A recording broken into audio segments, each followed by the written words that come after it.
Good evening champions. आज हम gene पियाजे के सिद्धांत को समझने का प्रयास करेंगे। जैसा कि आप सबको पता है कि जीन पियाजे एक महान बाल मनोवैज्ञानिक थे और उन्होंने बालक के विकास को क्रमबद्ध तरीके से प्रस्तुत किया, जो आज भी बाकी फिलोसफर्स के लिए प्रेरणा है। आज भी उनके थ्योरी को या उनके सिद्धांत को हम बहुत गहराई से अध्ययन करते हैं और बाल विकास को समझने का प्रयास करते हैं। तो आइए हम शुरुआत करते हैं इनके सिद्धांत की। इनके सिद्धांत को संज्ञानात्मक विकास का सिद्धांत कहा जाता था, या फिर अंग्रेजी में कॉग्निटिव डेवलपमेंट थ्योरी। पियाजे का यह मानना था कि बच्चे काफ़ी सक्रिय भूमिका निभाते हैं अधिगम प्रणाली में, यानी जब बच्चे सीखते हैं तो काफ़ी एक्टिव होकर सीखते हैं, वो काफ़ी सक्रियता के साथ सीखते हैं और इस क्रम में वह अपने ज्ञान का निर्माण स्वयं करते हैं। वो चीज़ों का अवलोकन करते हैं, उसके ऊपर प्रयोग करते हैं और फिर धीरे धीरे क्रमशः वो सीखते चले जाते हैं। अपने पूर्व ज्ञान में भी वो नए ज्ञान को जोड़ते चले जाते हैं। जैसे अगर बालक ने पहली बार सेव को देखा और अगली बार उसने अगर नाशपाती को देखा तो उसे वो अपने ज्ञान में जोड़ता चला जाएगा। इस प्रकार हम कह सकते हैं कि पियाजे ने बच्चों को नन्हे वैज्ञानिक कहकर संबोधित किया, क्योंकि बच्चों की अपनी दुनिया होती है और वो अपने ज्ञान के स्वयं निर्माण करता होते हैं और वो चीज़ों का अवलोकन अपने तरीके से करते हैं। पियाजे का यह भी मानना था कि बच्चे बड़ों से कम इंटेलिजेंट नहीं होते, उनका बौद्धिक विकास काफ़ी व्यापक होता है, लेकिन उनके सोचने का तरीका थोड़ा अलग होता है। आप देख सकते हैं इन दो चित्रों में बच्चे फूलों को ऑब्जर्व कर रहे हैं, उसका अवलोकन कर रहे हैं और फूलों के कार्यों को समझने का प्रयास कर रहे हैं। वो समझने का प्रयास कर रहे हैं कि ये खास फूल किसी खास रंग का क्यों है, या उस पत्तियां फूल से अलग रंग की क्यों है। उसी प्रकार दूसरे चित्र में आप देख सकते हैं बच्चे खिलौने पर एक्सपेरिमेंट कर रहे हैं। वो देखने का प्रयास कर रहा है कि इस खिलौने को अगर मैं दूर तक फेंकता हूँ तो ये कितना आवाज़ करेगा, अगर मैं नज़दीक पटकूंगा तो ये कितना आवाज़ करेगा, अगर मैं बेड पर पटकूंगा तो आवाज़ की ध्वनि कैसी होगी या ध्वनि कैसी होगी, अगर मैं ज़मीन पर पटकूंगा तो उसकी ध्वनि कैसी होगी। इस प्रकार बच्चे खिलौने पर भी प्रयोग करते हैं और धीरे धीरे सीखते चले जाते हैं। कुल मिलाकर पियाजे का यह मानना था कि बच्चों में ज्ञान उनकी उम्र के हिसाब से बढ़ता चला जाता है, यानी जैसे जैसे उम्र बढ़ेगी वैसे वैसे ज्ञान में वृद्धि होगी या बौद्धिक वृद्धि होगी। एज और इंटेलिजेंस में एक डायरेक्टली प्रोपोर्शनल का संबंध था, यह कह सकते हैं उम्र और बौद्धिक विकास में अनुनाश्रय संबंध है। आप देख सकते हैं चित्र में बच्चा धीरे धीरे क्रमशः बड़ा होता चला जाता है और उसकी बौद्धिक क्षमता भी बढ़ती चली जाती है। अब हम बात करते हैं पियाजे के अलग अलग स्टेज ऑफ डेवलपमेंट की। पियाजे ने बाल विकास की 4 अवस्थाओं का जिक्र किया और उन अवस्थाओं के अंदर भी बहुत से तत्वों का उल्लेख किया। तो आइए हम समझते हैं स्टेज ऑफ डेवलपमेंट को। पियाजे ने विकास के सबसे पहला डेवलपमेंट का स्टेज सेंसरी मोटर स्टेज को बतलाया। उनका यह मानना था कि जब बालक जन्म से लेकर 2 वर्ष का होता है तो बालक एक खास अवस्था में होता है। उस अवस्था का नाम उन्होंने संवेदी गामक अवस्था या सेंसरी मोटर स्टेज कहा। इस स्टेज में जो बच्चे होते हैं वह अपने दुनिया का अवलोकन अपने ज्ञानेंद्रियों के माध्यम से करते हैं, जैसे उंगली पकड़कर, देखकर, सुनकर और उसी के अनुरूप प्रतिक्रिया करके, जैसे रोकर अपनी मम्मी को बुलाना या हंसकर यह दिखाना कि वो अपनी मम्मी को या पापा को पहचानता है, या हाथ पकड़कर अपनत्व की भावना को शो करना या दिखाना। इस स्टेज में बच्चे धीरे धीरे और भी अलग अलग फिजिकल एक्शंस करते हैं, जैसे वो चलने का प्रयास करते हैं, धीरे धीरे खड़े होने का प्रयास करते हैं और धीरे धीरे अपने आसपास के चीज़ों से सीखने का प्रयास करते चले जाते हैं। उनके लिए हर चीज़ नया होता है और उन नए चीज़ को देखकर वो सीखते चले जाते हैं। एक मूवी आई थी कोशिश। इस कोशिश में संजीव कुमार ने मुख्य रोल और मुख्य भूमिका अदा की थी। इस पिक्चर में दिखाया गया कि संजीव कुमार एक गूंगे और बहरे व्यक्ति हैं और उनके पास उनका बच्चा जब जन्म लेता है तो उनको लगता है कि उनका बच्चा भी उनके जैसा गूंगा और बहरा है, क्योंकि वह अपने ज्ञानेंद्रियों के माध्यम से कोई प्रतिक्रिया नहीं करता। जब वो बच्चे के सामने कोई झुंझुना हिलाते हैं, वो दौड़ता हुआ डॉक्टर के पास जाता है और डॉक्टर को पकड़ के लाता है। तब डॉक्टर उसे बताता है कि तुमने झुंझुना के अंदर गोलियां नहीं डाली हैं, छर्रे नहीं डाले हैं, जिसके कारण वो आवाज़ नहीं निकल रहा है। वो उस छर्रे को डालता है और जब झुंझुना दोबारा हिलाता है तो बच्चा उस झुंझुने के ध्वनि के आधार पर प्रतिक्रिया करता है।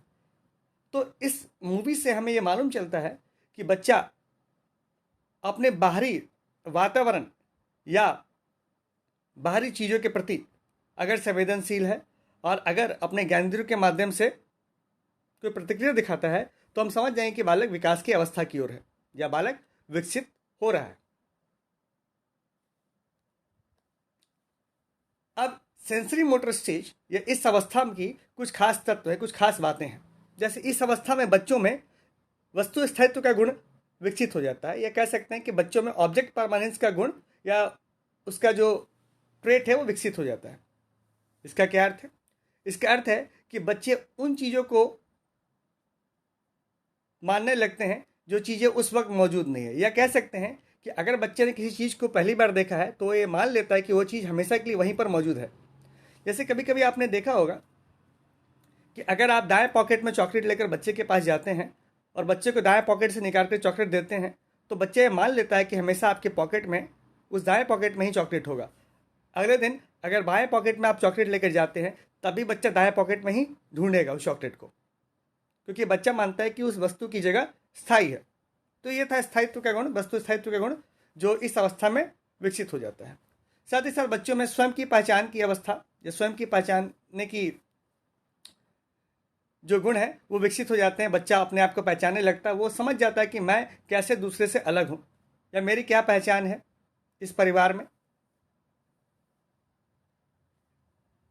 इस अवस्था की खास बात है कि इस अवस्था में बच्चा अस्थगित नकल करने लगता है, यानी जो अपने माँ बाप को देखता है उसी प्रकार वैसा आचरण वो किसी खिलौने के साथ करता है। अपने माँ बाप को खाना बनाना देखता है, बनाता हुआ देखता है, उसी प्रकार का वो आचरण कुछ समय बाद वो दूसरे बर्तनों के साथ करता है।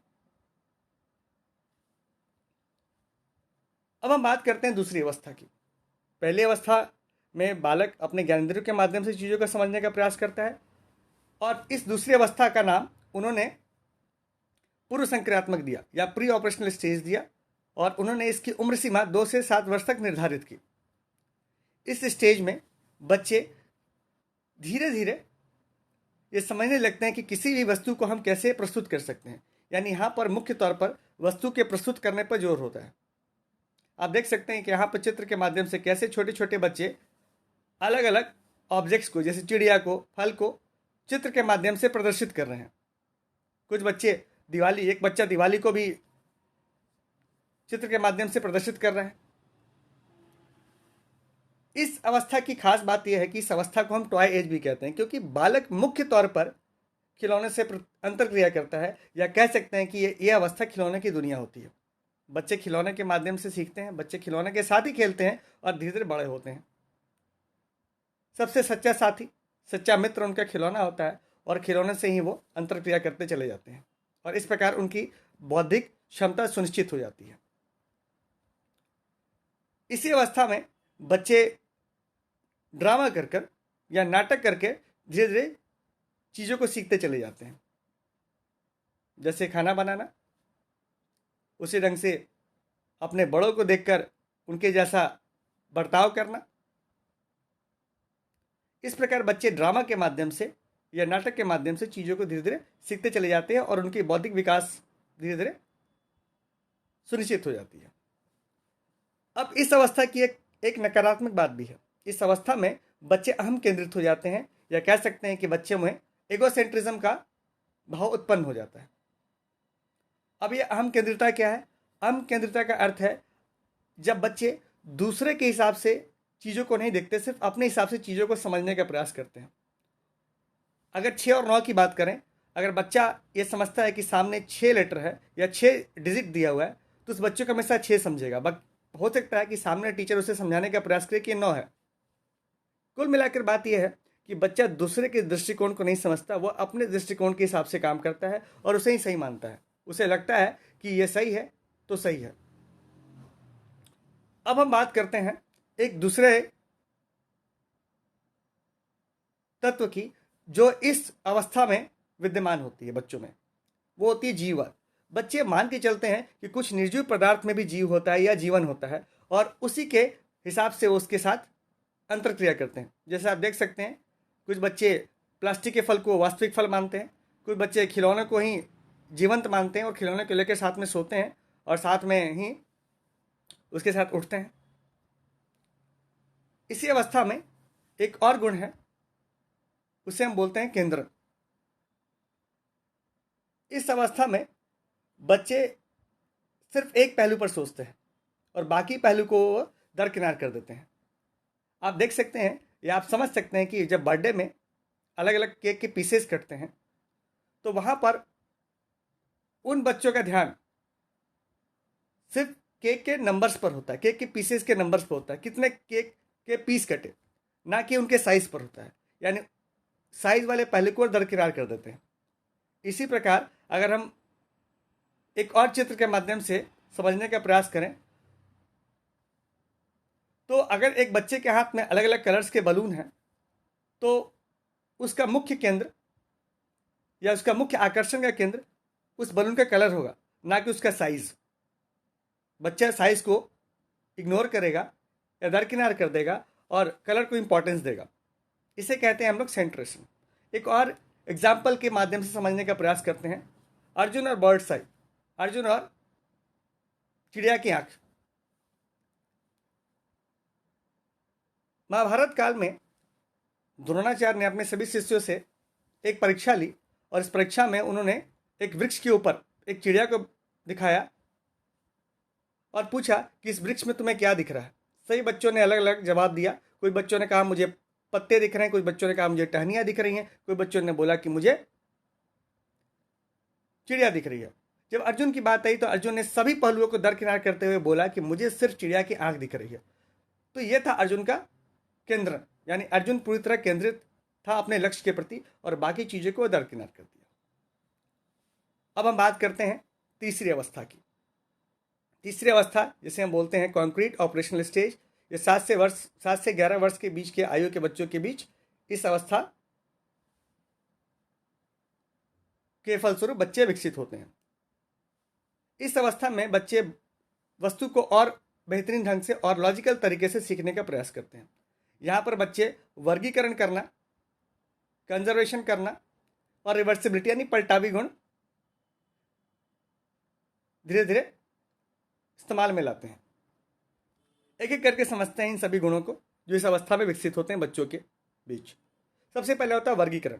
वर्गीकरण में सबसे पहले बच्चा बहुत सारे ऑब्जेक्ट्स या बहुत सारे तत्वों को अलग अलग कैटेगरीज में बांट देता है, जैसे फलों के नाम, फूल के नाम, सब्जियों के नाम।